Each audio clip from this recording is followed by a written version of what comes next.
Markers, what on earth are these? Well, technically speaking, they're just a verbal cue that marks that something was good or marks that something was bad. And that way you're giving feedback to the dog so they can make better decisions in the future. Now remember, we speak a lot of words a day, and that can kind of become like wind to dogs. So they'll only focus on a certain amount of words. Do dogs have the capability to learn a lot of words? Absolutely, but it all depends on how much time you want to put into it. So you must be consistent, right? You need to be red is red, yellow is yellow, and green is green. Don't say one day red, but you mean go. It's just not the way it goes. So your yes is yes and your no is your no.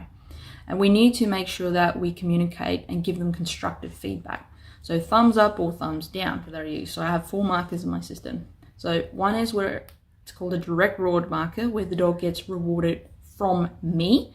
And there are 3 exercises in the videos of the PDF you can watch to see how I teach the dogs these. Very important, teach the dogs these. I'm not using it.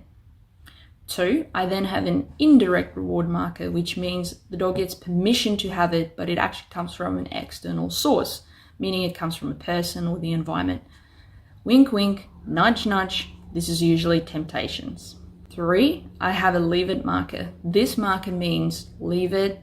You're not going to satisfy your curiosity. There is no hope of interacting with this thing, so you might as well leave it and don't try anything.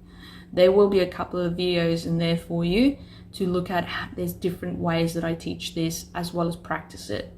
And then from there, I usually have what we call a neutral release, which I don't really talk about in the PDFs. It's usually just when I reward the dog with freedom. So if the dog goes out of a door, or if a dog comes out of a car and I don't have a reward to give them, but I'm also not giving them permission to go and run off and be silly and, So we'll definitely discuss this.